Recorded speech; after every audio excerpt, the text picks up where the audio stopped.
जैसा कि कार्ड पे भी नाम था, डॉक्टर मसूदुल हसन उस्मानी वाली आसी साहब के एक ऐसे दोस्त, एक ऐसे भाई थे कि मेरा ख्याल है जितना इनका साथ रहा है शहर में, यानी इनका मुमताज़ कॉलेज से ये अपने घर नहीं जाते थे और वाली भाई की दुकान पे जाते तो वहाँ घंटों, मेरे ख्याल से मैं तो ये भी चाहता हूँ, आज उनकी गुफ्तगू तो होगी, कि उनको अपनी यादों के हवाले से कई साल का साथ रहा है। हम लोग का बचपन था तब हम लोग देखते थे कि मसूद भाई वहाँ बैठते थे और वो क्या साहब, वो छोटी सी दुकान और वहाँ क्या क्या शख्सियतें मैंने खुद देखा है कि काजी अब्दुल सत्तार, किन किन लोगों का, इफ्तिखार आरिफ, उबैदुल्लाह अलीम, लखनऊ हिंदुस्तान पाकिस्तान का कोई भी अहम शायर आता था तो वो लखनऊ में सबसे पहले किसी से मिलता था तो हज़रत वाली आसी से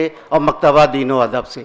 तो आइए, डॉक्टर मसूदुल हसन उस्मानी मेरे वालिद के शागिर्द रहे।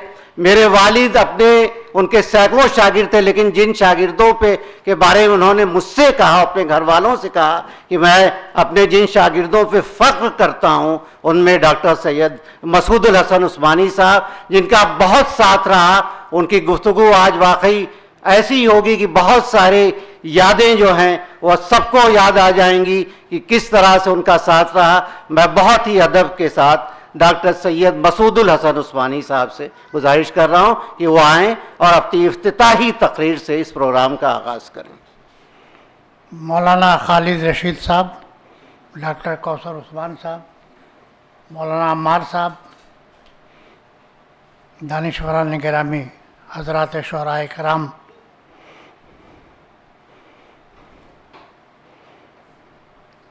अब क्या वाली आसी और क्या उनकी तकरीब और क्या उनकी यादें। मौलाना अब्दुल बारी आसी साहब ने कहा था कभी, 100 बरस हो गए जब कहा होगा, ईमा तो कुजा बुत कदे इश्क में आसी, इतना भी बहुत है कि मुसलमान से रहे हम। ये अगर चंद लोग बैठे हैं वाली आसी के सिलसिले में, ये भी गनीमत है।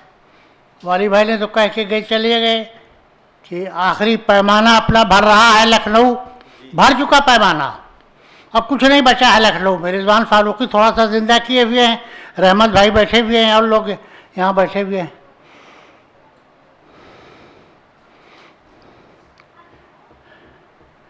वाली आसी के सिलसिले में बात कहाँ से शुरू की जाए, कहाँ ख़त्म की जाए। याद आता है कि बहुत दिनों पहले वाली भाई पाकिस्तान गए थे किसी मुशायरे में, तो वहाँ किसी शायर ने एक नज़्म लिखी थी जो बहुत मशहूर हुई वहाँ भी और यहाँ भी।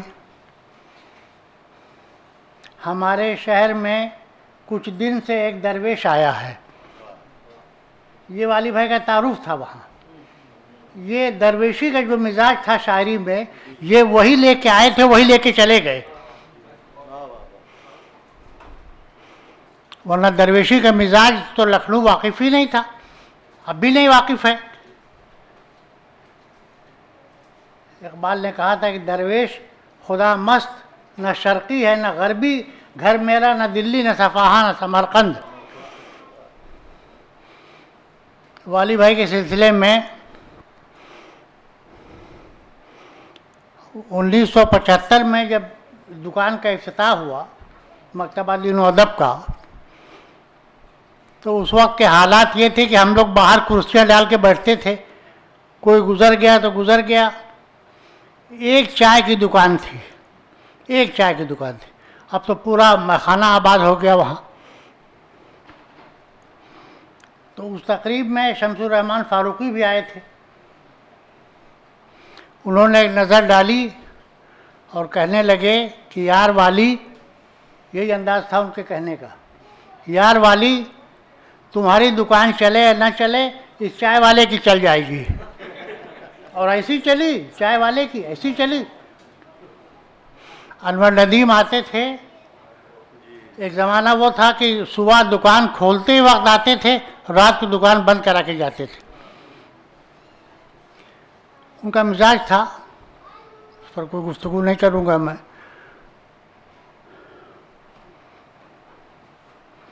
एक साहब आए, बैठे हुए थे, 2 घंटे हो गए, 3 घंटे हो गए, 4 घंटे हो गए, चुपचाप बैठे हुए हैं कोने में बेचारे। सुल्तानपुर से आए थे रहमत साहब। वाली भाई एकदम से चौंके, जब कोई नहीं रह गया। वाली भाई थे, हम थे और वो साहब जो आए हुए थे। तो वाली भाई ने कहा कि आप बहुत देर से बैठे हुए हैं, कोई बात कहनी हो तो कह दीजिए। ये नहीं जाएंगे, इनसे कोई तकल्लुफ़ भी नहीं है। हमारी तरफ इशारा किया कि ये नहीं जाएंगे, इनसे कोई तकल्लुफ़ भी नहीं है। तो उन्होंने कहा कि गज़ल सुनाना चाहता था आपको। तो मुझे याद आया, फ़राक साहब लतीफ़ा सुनाते थे कि एक शख्स कहीं कुएं में गिर पड़ा और अंदर से चीख रहा था। एक साहब और गुजर रहे थे, उन्होंने झांक के देखा तो खुद भी गिर पड़े।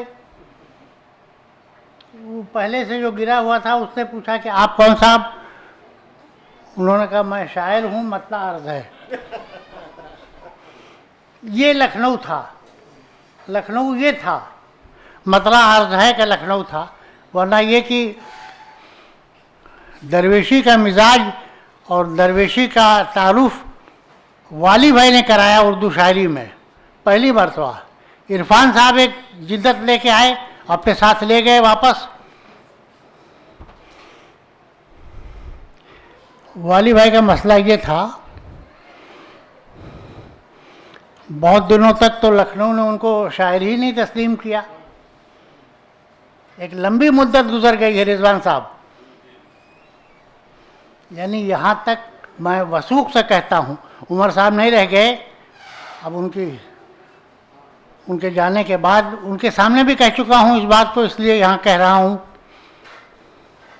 उमर साहब को भी शुबहा था कि वाली खुद शेर कहते हैं या अपने वालिद साहब का शेर सुनाते हैं। लेकिन उमर साहब का मसला ये था कि जब गोरखपुर ले गए वो मुशायरे में वाली भाई को, अपने उस्ताद के बेटे की हैसियत से 2 रुपए का पेमेंट था। गोरखपुर के मुशायरे में 2 रुपए का पेमेंट था। उमर साहब कहते थे जब वाली ने ये शेर पढ़ा तो मैं भी चौंक पड़ा। मुझसे देखी नहीं जाती है हवा की शोखी, वो तेरी जुल्फ संवारे, ये कोई बात हुई? उमर साहब कहते थे कि मैं भी चौंक पड़ा। फिर मैंने वाली का इम्तिहान लिया तो उस इम्तिहान में पूरे उतरे वो। बहुत दिनों तक एक लंबी मुद्दत गुजरी है।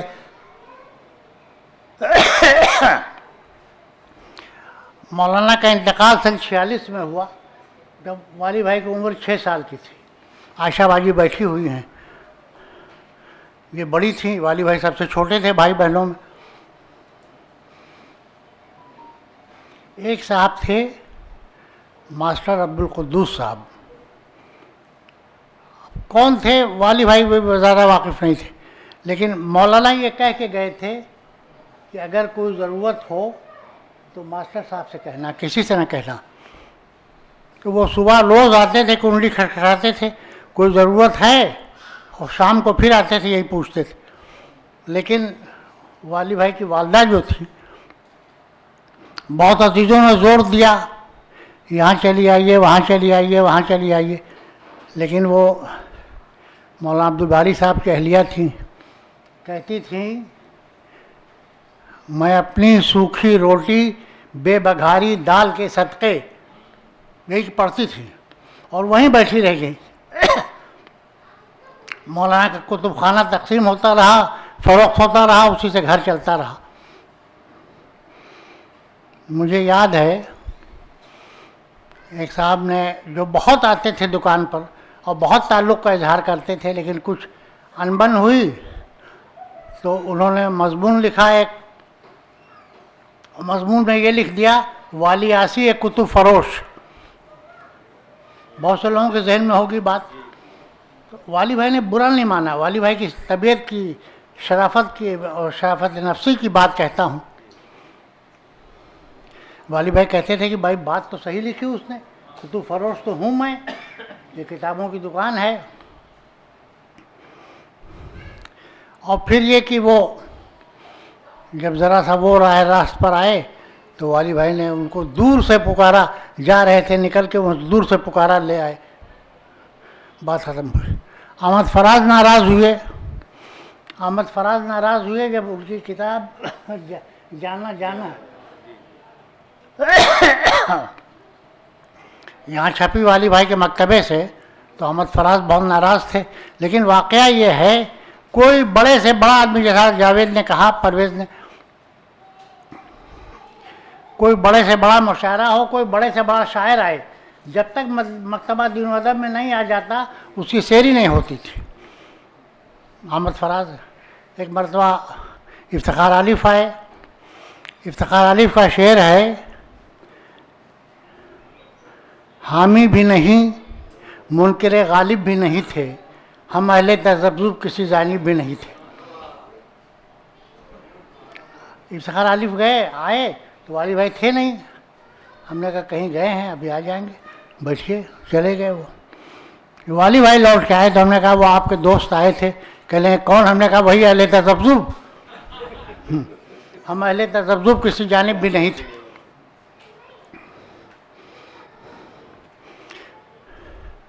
वाली भाई को लखनऊ ने भी नहीं पहचाना, उर्दू अदब में भी नहीं पहचाना।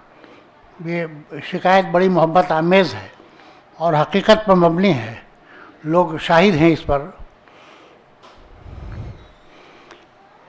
ये बेचारे जमाली फ़िक्रमंद रहते हैं, अपने बाप की याद बना लेते हैं, हम लोगों को मौका देते हैं कि हम लोग जमा हो जाएं, वरना असल जिम्मेदारी तो हम लोगों की थी। हम लोग बुलाते हैं जमाली को कि आइए भाई, वाली भाई का जलसा है। ये मौलाना खालिद रशीद साहब की करम फरमाई है कि उन्होंने यहाँ इंतज़ाम करा दिया और ये जलसा हो रहा है। डॉक्टर कौसर उस्मान साहब की मसरूफियत से आप सब वाकिफ़ हैं, उन्होंने वक्त निकाला, यहाँ तशरीफ़ लाए। मुझे नहीं मालूम कि वाली भाई को कभी सुना है आपने या नहीं सुना है। सुना होगा, ज़रूर सुना होगा। गोरखपुर ही से तो आगाज़ हुआ था उनकी शायरी का, पहचाने गए उसे गोरखपुर से।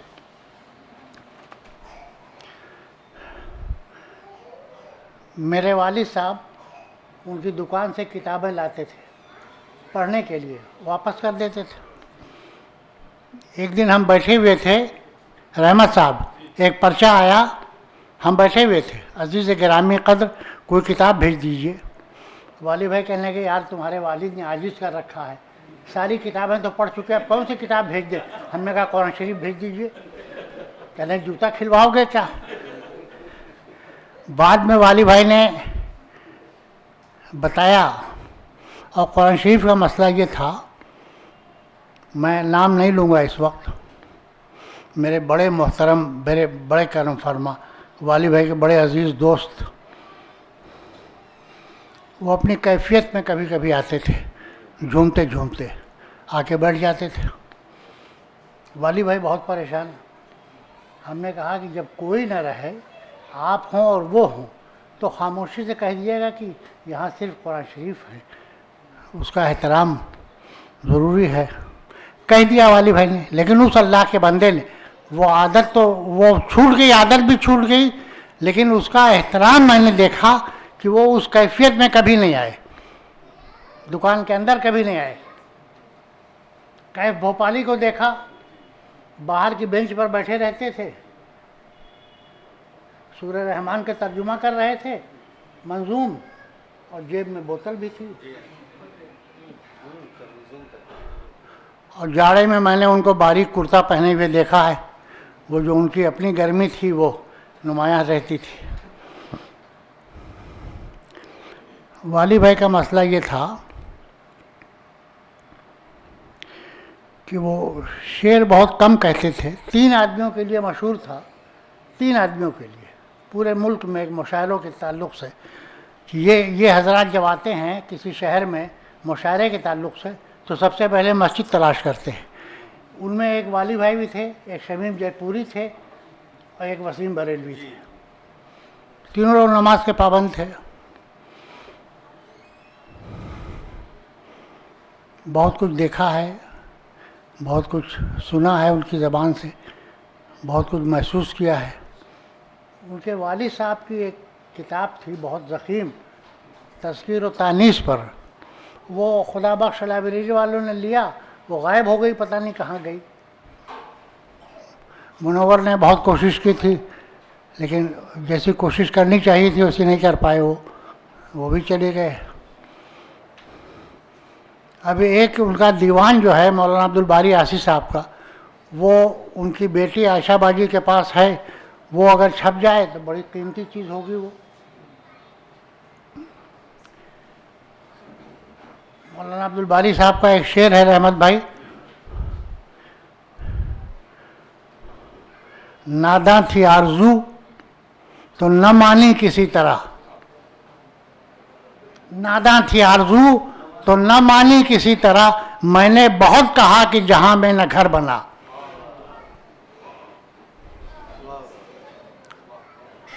और एक शेर तो अल्लाह ने उनसे ऐसा कहलवाया, मैंने तो चंद अश्के नदामत किए हैं पेश, ये तेरा काम है कि तू इनको गोहर बना। ये मिजाज जो था शायरी का, ये मौलाना के साथ रुखसत हो गया, लेकिन वाली भाई ने कुछ ज़रूर अखज़ किया हो अपने वाली साहब से। शेर तो नहीं कह पाए उस तरह से, हम उनसे कहते भी थे।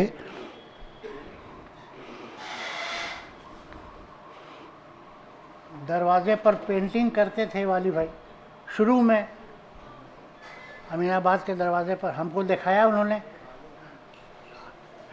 दानिश महल के बगल में जो दुकान है उसमें बता रहे थे कि इसमें पेंटिंग की है हमने।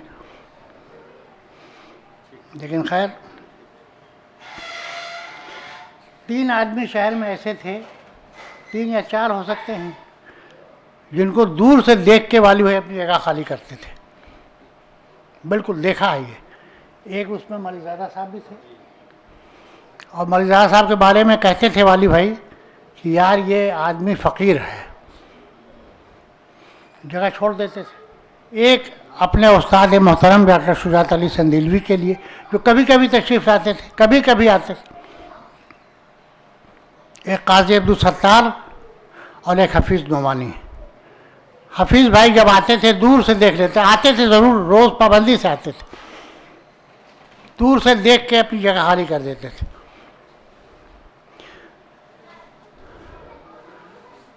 वाली भाई के सिलसिले में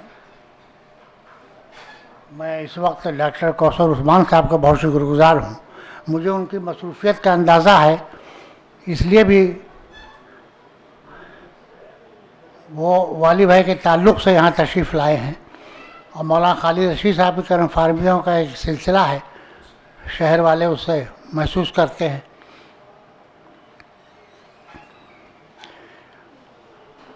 नया दौर का जब नंबर निकला, वाली आसी नंबर, उसकी एक लंबी कहानी है, कैसे निकला, किसकी सिफारिश से निकला, कैसे निकला, वो अलग बात है। लेकिन जब वो नंबर निकल के मंजर आम पर आया तो मुझे बताया लोगों ने, वहीं नया दौर के लोगों ने बताया कि लोगों ने ये तासुर पेश किया कि अगर ये नंबर न निकला होता तो सारे नंबर आपके बेकार थे। उसमें बड़ी कीमती बातें हैं। एक मुशायरे में गुलजार साहब निज़ामत कर रहे थे, उनका जुमला मुझे याद है आज तक।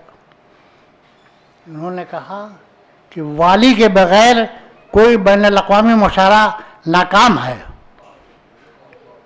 वाली के बग़ैर मुकम्मल ही नहीं हो सकता, गुलजार साहब ने कहा। और वाली भाई का हाल ये था कि वो सबसे पीछे बैठते थे। सबसे पीछे बैठने की वजह ये, हमने कहा नहीं, इसमें कोई कसर शान नहीं है आपकी, न कसर नफसी है, ये तो बीड़ी आपको पीछे बैठाती है। बीड़ी आप बैठ के सामने पी नहीं सकते हैं, बीड़ी आपको पीछे बैठाती है।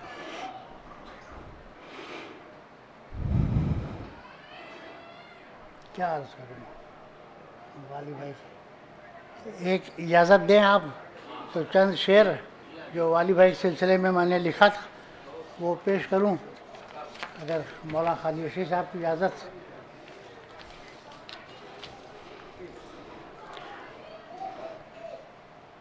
रहमत साहब इजाज़त, आप लोगों के सामने गुस्ताखी कर रहा हूं। रिजवान साहब, ये तो सच है मेरी आँखों से नेहा है वाली, अश्क बनकर मेरी पलकों पे आया है वाली, दिलो दिल में जो कोहराम बपा है मेरे, कौन समझे कि मेरा कैसा ज़िया है वाली।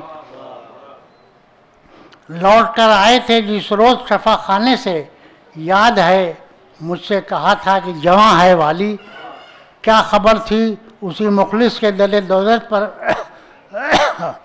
खुद पुकारोगे कि अब ख्वाबे गिरा है वाली। चंद मिनटों में उठे चल दिए मंजिल की तरफ, कैसे देखोगे कि अब कैसा समा है वाली। तेरे जाने से हुआ शहर में मातम कैसा, मरीज़ादा साहब ने लिखा भी और कहा भी कि मजाज के बाद इतना बड़ा जनाजा किसी का नहीं उठा, वाली आसी का। तेरे जाने से हुआ शहर में मातम कैसा, लखनऊ तेरे लिए नौहा कना है वाली। रंज में डूब गई दीनों अदब की दुनिया, रंज में डूब गई दीनों अदब की दुनिया, कैसे सुन पाओगे जो आहो फोगा है वाली। अपनी आँखों से तुम्हें कब्र में देखा है मगर, पूछता फिरता हूँ एक एक से कहाँ है वाली। अपनी आँखों से तुम्हें कब्र में देखा है मगर, पूछता फिरता हूँ एक एक से कहाँ है वाली। चाहता हूँ कि मेरी झूठी तसल्ली के लिए, चाहता हूँ कि मेरी झूठी तसल्ली के लिए मुझसे कह दे कोई चुपके से कि हाँ है वाली।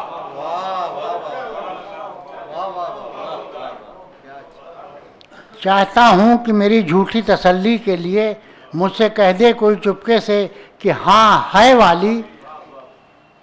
जिन बुज़ुर्गों को बड़ा नाज था अपने फ़न पर, वो भी कहते थे कि अज़मत का निशान है वाली। जिसकी रहमत का बड़ा जिक्र किया करता था, उसी रहमत के इशारे पे रवां है वाली। छोड़कर हमको तड़पने के लिए दुनिया में खुद तो रुखसत हुआ, अब खुल्द मकान है वाली। खुद नुमाई तेरी फितरत से गुरेज़ां थी मगर, एक यही तेरी सिफत दर्द नहा है वाली। तेरे अहबाब की आँखों में तेरा अक्स जमील, तेरे बच्चों की निगाहों में धुआं है वाली। कौन समझे कि मेरा आपसे क्या रिश्ता था, कौन देखे कि मेरा कल्ब तपा है वाली। किस कदर शौक़ से जिस घर को ख़रीदा था, अभी गम की तस्वीर वही तेरा मकान है। ये एक तारीख़ी हकीकतें हैं। 30 बरसों की रफ़ाक़त को मैं कैसे भूलूं, तुझसे बढ़कर मेरा हमदर्द कहाँ है वाली। जब भी गम की तमाज़त ने किया मुझको असीर, मैं समझता था कि एक जाए अमा है वाली। अपना हमराज तो खुद तुमने बनाया था मुझे, एक कहानी मेरे सीने में नेहा है वाली। दास्तां ख़त्म हुई सोबत शब बाकी है, तुम तो कहते थे कि आशुस्ता बयां है वाली। फ़क्र की दौलतें नायाब मिली थी तुझको, इसका शाहिद तेरा अंदाज़ बयां है वाली। तेरी किस्मत की हुई मारफत इश्क नसीब, शहद और मोम में ये वस्फ़ आया है वाली। तेरे शागिर्दों को अल्लाह सलामत रखे, ये तेरा सिलसिला फैज़ रसां है वाली। अपने गज़लों में जो तामीर किया ताजमहल, शायरी बोल उठी शाहजहाँ है वाली। शख्सियत तेरी नुमायाँ थी कई पहलू से, फ़िक्र में काफ़िले दीदा वरा है वाली। सो गया शेर के आगोश में कहते कहते, ज़िंदगी कार गहे शीशा गरा है वाली।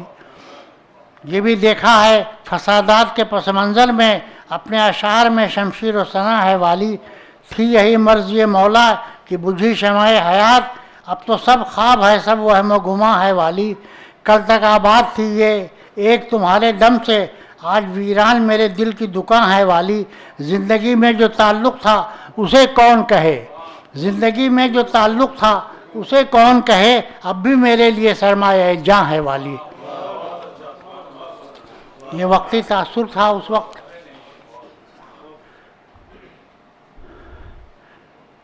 गंगा प्रसाद मेमोरियल हॉल में एक मुशायरा था और गालबन डॉक्टर शुजात अली संदेलवी साहब उसकी सदारत कर रहे थे। वहाँ जो गज़ल पढ़ी वाली भाई ने बहुत मशहूर हुई।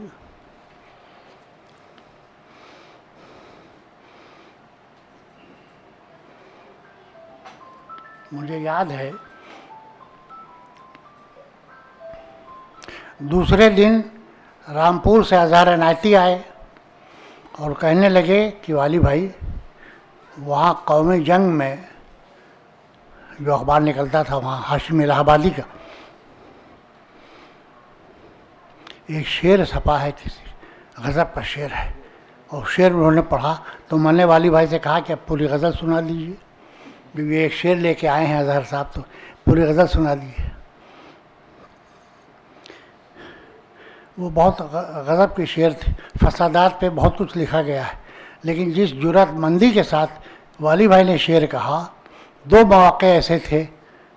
एक तो दिल्ली के मुशायरे में, DCM के मुशायरे में उन्होंने शेर पढ़ दिया इंदिरा गांधी के ख़िलाफ़, और वो सारे यूथ कांग्रेस वालों ने घेर लिया उनको, माफ़ी माफ़ी माफ़ी। वाली भाई ने कहा कि शेर बहुत सोच समझ कर कहा जाता है, और सोच समझ कर शेर कहने के बाद उसमें कोई तरमीम नहीं, माफ़ी का तो कोई सवाल ही नहीं है। हम खून की किस्तें तो कई दे चुके, लेकिन हम खून की किस्तें तो कई दे चुके, लेकिन ऐ खाके वतन कर्ज अदा क्यों नहीं होता। और हम आलम बरज़ख में रहेंगे यूं ही कब तक, होना है तो फिर हश्र बपा क्यों नहीं होता। तो मुझे ये याद है, ये शेर तो अपनी जगह पर है, कि उसी मुशायरे के स्टेज पर वाली भाई के शागिर्द भी थे, वो शुजात साहब के शागिर्द थे। शुजात साहब ने उठ के उनको गले लगाया, उनका चेहरा चूमा, जो उनका अंदाज़ था, और फिर वो गज़ल तो ऐसी मशहूर हुई कि जहाँ जाते थे जिस मुशायरे में, वही शेर सुनने के लिए लोग कहते थे। वाली भाई ज़िंदा थे, ज़िंदा हैं, ज़िंदा रहेंगे। उनकी शायरी ज़िंदा थी, ज़िंदा है, ज़िंदा रहेगी। उनका मिजाज ज़िंदा था, ज़िंदा है, ज़िंदा रहेगा। उनकी दरवेशी ज़िंदा थी, ज़िंदा है, ज़िंदा रहेगी। इन्हीं अल्फाज के साथ मैं आपसे रुखसत होता हूँ।